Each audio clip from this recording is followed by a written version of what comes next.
Thank you. Hey. Okay.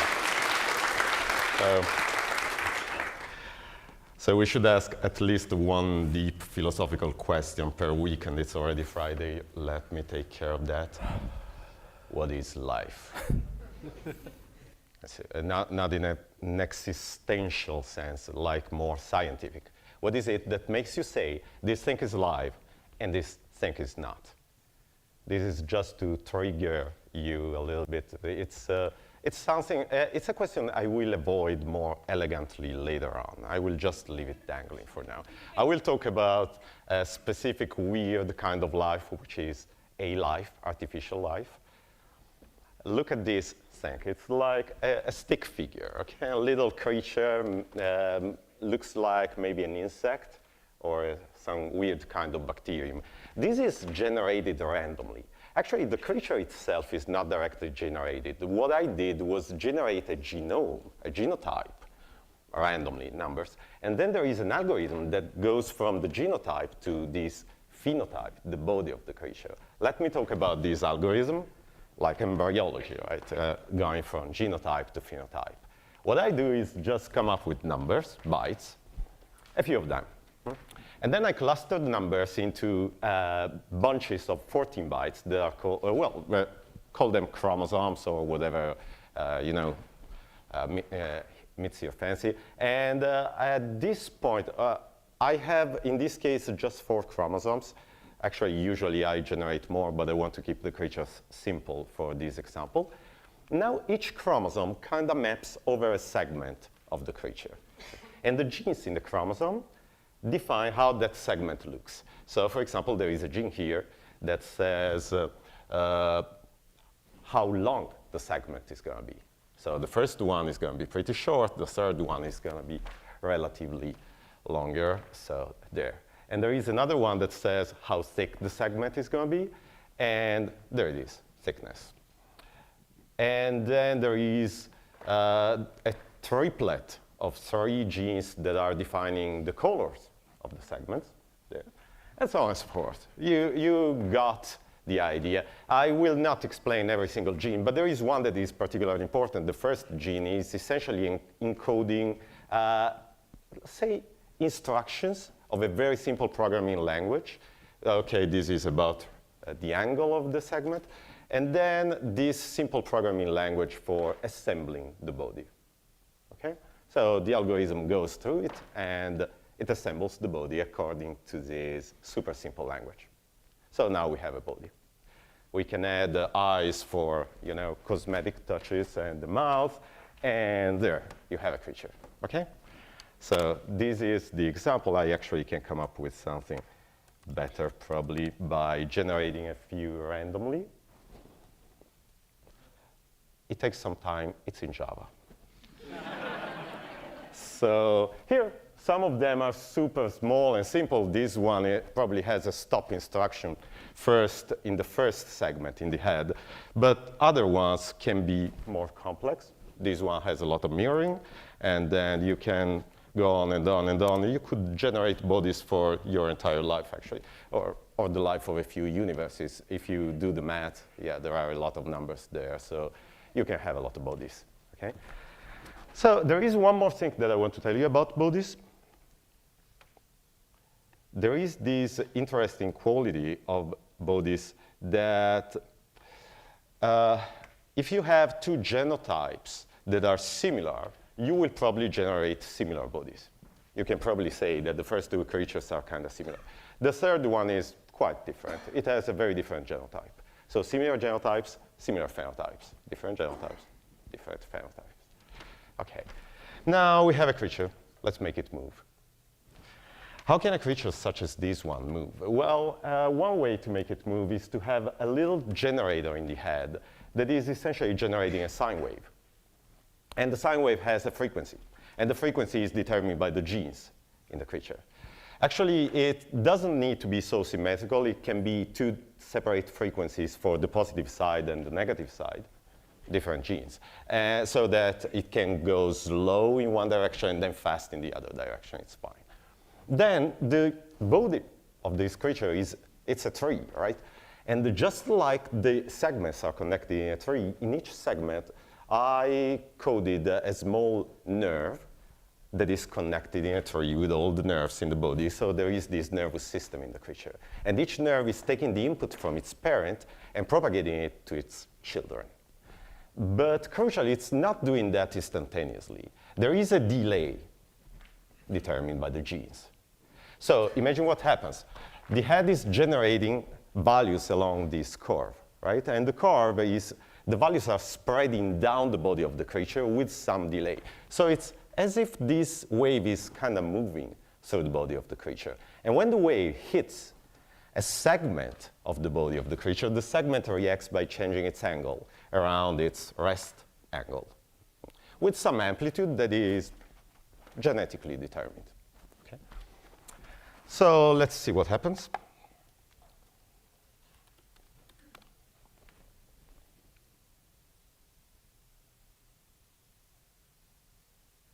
There. Let me activate the wave in the head. There, nice moving. Yeah, it's huge. Okay, it basically crashed the screen. I don't know how it made it. They were not supposed to be that smart. Okay. Okay, here it is. Here it is back. Okay, it's moving, but if you look closely, it's not really moving. This illusion of movement is just the viewport trying to stay centered on the creature, because if you look at these speckles that I put in for reference, you will see that they don't move relative to the head. So this creature is just changing its own shape, but it's not actually swimming. You know? To make it swim, I had to write my own, honestly, half-assed, very buggy physics engine, and look at the way that the creature is moving and calculating all the rotations and the translations that would follow if the creature were actually moving like that. And when you reapply these rotations and translations to the creature, then it will actually swim. Let me do that. There, now it's swimming properly. It sucks at swimming. Okay, it's a random creature. I mean, it's not supposed to be a great swimmer, but it does kind of move, and it just doesn't have a direction. It moves randomly somewhere. It's drifting. It seems to be very slowly drifting in the opposite direction to its mouth. There is one more thing. These are basically reactive robots. They take a single input, and they move consequentially. And this single input is the direction of their mouth. So by default, the mouth is pointing straight to the right, but if I turn the mouth, the creature will move differently. It will just add a bunch of skewing factors to the segment of its body that are determined by the genes. How does it move differently exactly? What does that mean? Nothing in particular. It's just moving differently. This might result in moving in a different direction or not. It might result in moving in the right direction or not. It's brainless. It doesn't think. It doesn't understand what it's doing. It just, oscillates. Okay, good. Now, oh, wow, it's dead again. Yeah. Now, what happens if I take a lot of these creatures and I put them together on a big dish, and I put maybe food on the dish, and I let them go? Let me do that.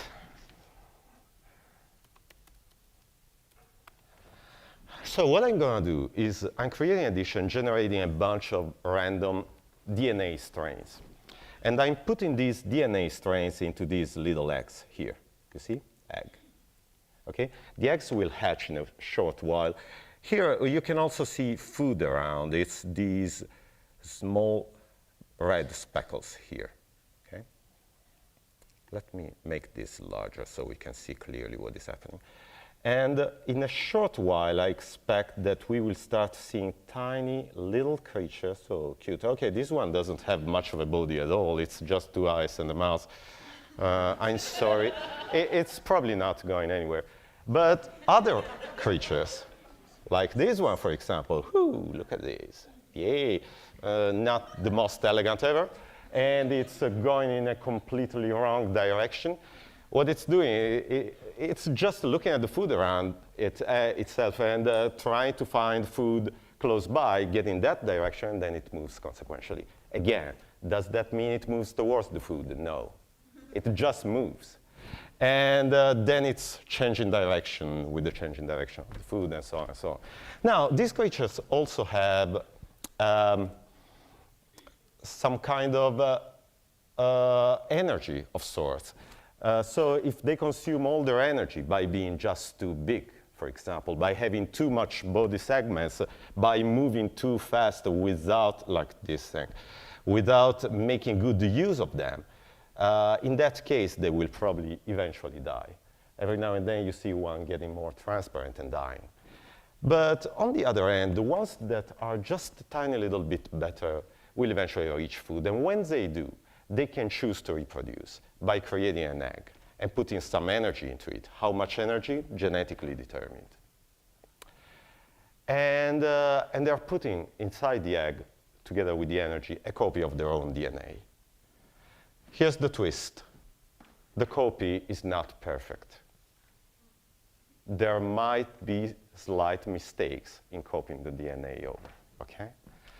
So you probably understand where I'm going with this thing, but let me look at the recipe. The recipe is, we got phenotypic variation, which means different genotypes, different phenotypes. Similar genotypes, similar phenotypes. We generate a few of these. The second ingredient in the recipe is selection. Some of these phenotypes happen to be just more lucky in a way, just a tiny little bit better at reaching food. They have higher chances of survival, maybe marginally so, but they do. And then you have mutations. So when reproduction happens, you might get children that are just a little bit better or just a little bit worse than their parents at reaching food, because phenotypic variation. And then selection, and then mutation again, and the cycles goes on. And guess what you get? So how does evolution work here? What does it look like? If you look at an experiment, for example, you take, instead of generating them randomly, you take a few of these, okay? And you generate a few of these. And you put them on a dish. And then you let them go. And what you get after a while is some kind of genealogical tree, like this. Essentially, every segment here is a generation. And as you can see, most creatures never get very far. They never reproduce, or maybe they reproduce for a generation or two because food keeps spawning. After a while, you just get lucky. You know, you get a snippet of food spawning straight in your mouth. But yeah, that kind of luck doesn't hold for long. So after a while, they get extinct. A few of them, however, get lucky. They get a good mutation, maybe. They start generating descendants. And some of them eventually take over the entire dish. Now, if you look at this, there is a good chance that the creatures at the right edge of this screen are still alive, because the creatures at the left edge are probably dead because old age. So one thing that you can do is to look at the entire dish, look at the DNA in the entire dish, and select the DNA that has the minimum distance from all the other DNAs in the dish. This is something that in biology is called the Levenshtein distance. And this DNA is essentially the DNA of the most representative, successful creature, right? Let's say it's that one. And once you find that one, you can walk the tree backwards, because there is no sexual reproduction here, so each creature only has one parent. So you can always work backwards up to the original ancestor. And now you have an evolutionary path that goes from not evolved at all to quite evolved. And we can look at it, actually. So what happens now? If I start the demo with the previous stick creature, the small one, and then I let it run for the equivalent of about 1 month of real time, which is actually more like 1 night, because of course I make it run super fast without graphics and with all the optimizations that I could code in. After 4,000 and so on generations, you get something like this. It doesn't look at all like its original ancestor. But look at the way it moves. It's actually quite interesting. It has two organs. One organ is pushing it through the pond, and the other organ is there just to counterbalance the first organ, so that essentially it avoids excessive rotations that would set it off track. So it stays on track. It goes straight right towards the direction where the mouth is pointing. And if I turn the mouth around, there it is. It turns. It's quite effective to be such a simple creature. It's limited by the number of chromosomes it has, but it's quite good. How the heck did we get from here to here? We can look at this. The first thing that happens is a second generation where the creature just mutates a lot. There is a reshaping of the body because the first body is just too bad. It doesn't, it barely ever reaches food. It did once, it was just blind luck.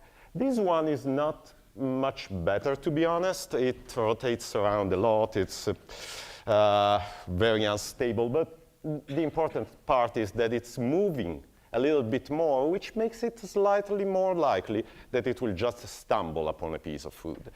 And if you keep it going, and you keep it going, you will see that the creature is mutating. The head that is essentially serving no purpose except a waste of energy is removed altogether. The body keeps getting thinner, especially in the parts of the body that are not pushing the creature through the dish, like its legs, while the feet that are actually pushing the creature through the dish get fatter and bigger. And it goes on and on across hundreds and hundreds of generations. And if you look at the difference between one single creature and its descendant, you might not see a difference. You might see a difference that looks backwards. It looks like a negative mutation. But overall, in the course of many, many generations, they add up. And you get a creature that is more and more stable, better and better at swimming. Let me go a little bit faster. At some point, you keep seeing how the creature gets thinner and thinner and longer. There is always this other organ that is stabilizing it. And at some point around, I think, 2,600 generations, I believe, there is a key mutation. And here it is. The creature loses one leg. And now, evolution is on another path, a completely different path. Because now this shape is not ideal anymore, because you probably need a slightly more compact shape to be more stable and go towards the food. And this is what keeps happening. It keeps getting shorter now. It gets slightly fatter. It's a new evolutionary path. This is path dependency in action. And finally, you get this thing, which is the thing where I stopped the experiment, but it's still evolving. It might become something else already. So, okay, we've seen evolution, we've seen how it happens, and here are a few of the creatures that I found on my dish. I usually let it run overnight, and I look at it in the morning. There are these tiny sperm-like creatures that are not particularly interesting. They're super slow, but they're very good at rotating. So you will see that once somebody eats their food, they start rotating, and they do that very, very fast. One creature that, frankly, almost made me fall off my chair when I looked at it, I really wasn't expecting this to happen. It's this beauty. It's two of them. Look at it. It's incredible. I will slow it down so you can look actually how incredibly synchronized their bodies are. The way that they fold in their arms when they are pushing out, and then they unfold their arms to push themselves forward. It's just designed. You know what I mean? It's complex. Complex in the sense that if I take off any organ, if I change the ratio between the way, for example, they fold and unfold their arms and the way they open and close their arms, they will just fail. It's quite an amazing sight. But usually, if you leave it running for a very long time, what you get is almost always something like this. Look at it, it's a monster. It's really huge. Look how small its mouth is by comparison. It's just very, very thin and long with these long legs and these feet right at the end that become fatter because it needs that push. And another thing that totally surprised me, I was expecting that they would learn to rotate. But instead, what happened is that when you point their mouth south, as in this case, they just walk sideways. I don't know why. It's probably just easier to do that than rotating a symmetrical body. I have no idea, but matter of fact, this is what usually happens. I'm not able right now to evolve creatures that are much more interesting than these because, well, the system is simple and nature doesn't like complexity for complexity's sake. So I need a system that is more complex to evolve more complex creatures. So don't expect them to take over the world anytime soon. But this kind of takes me back to my original question, right? Actually, let me rephrase the question about life. This program that I coded, is it a simulation of life or an instance of it? I mean, are these things alive? Now, most of you probably think that I lost my marbles for good. Of course, they're not alive. They are algorithms, right? They are computer programs. But the problem with that is that we don't really know what life is. It's surprising. But if you look at science, even biology, that is only concerned with life, and you look at the definition of life, it's not really a tight definition. It's more like a checklist. Yeah, it's alive if it has all of these, you know? It's complex, and it self-reproduces, and so on and so on. But the problem is that you can find counterexamples both ways. You can find things that are clearly not alive and have most of the qualities of life, and you can find things that are alive and lack some of the qualities in the checklist. So essentially, this is more like a Douglas Adams question. We don't understand the question, how can we expect to come up with a good answer, right? So I would just avoid the question altogether. What I can say is that they have some of the qualities of life, and one of them is that they would do anything to survive, which means that they will exploit their environment in any possible way to become more fit to the environment and survive. And because their environment is made of code, they exploit my bugs all the time. Every time I have a bug in my physics engine, I notice because they debug it for me. They just evolve in ways that I wasn't expecting by using my bugs. For example, I have so many examples, but I don't have much time. One that really drove me crazy was in the beginning when I had a problem in my physics engine. I wasn't taking into account moments of inertia. So essentially what happened is that, well, if you are in a liquid and you move, you are suspended in water and you move your hands will move a lot and your body will move just a little, right? Moment of inertia. But in this case, that wasn't happening. So they could develop huge tails and move the tails and tiny little heads and move their tails around crazily and rotate and propel themselves forward. And what I found is that in every single experiment, after just a few minutes, I got something like this. I call them swarmers. Look at them. They move towards food in huge swarms. They are so simple, so they barely consume any energy at all, right? So look, these other creatures, they are doomed. Look at this piece of food, okay? They just swarm through. They have no precision whatsoever. They just miss food all the time. But there are so many of them. So they take over the pond and drive everybody else to extinction. Look at those buggers. I had to rewrite the entire physics engine to get rid of them. So this is actually touching in some weird way. It's like, whoa, seriously? There is a quote that is almost obvious here from a famous, if fictional, scientist, right? They find a way.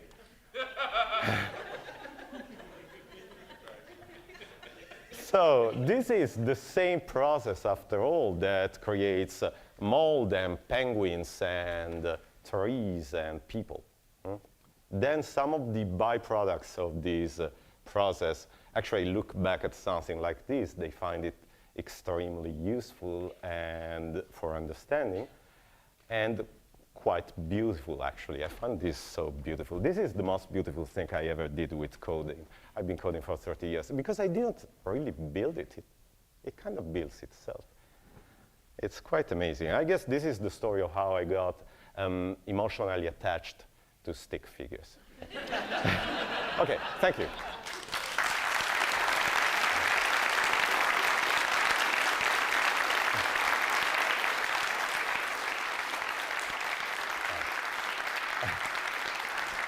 Thank you, people.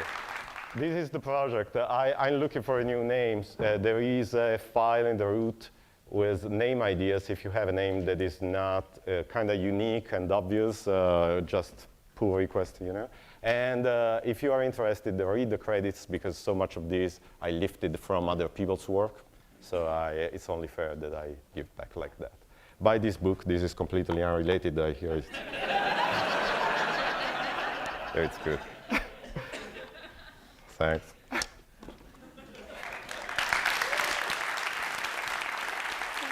Good talk.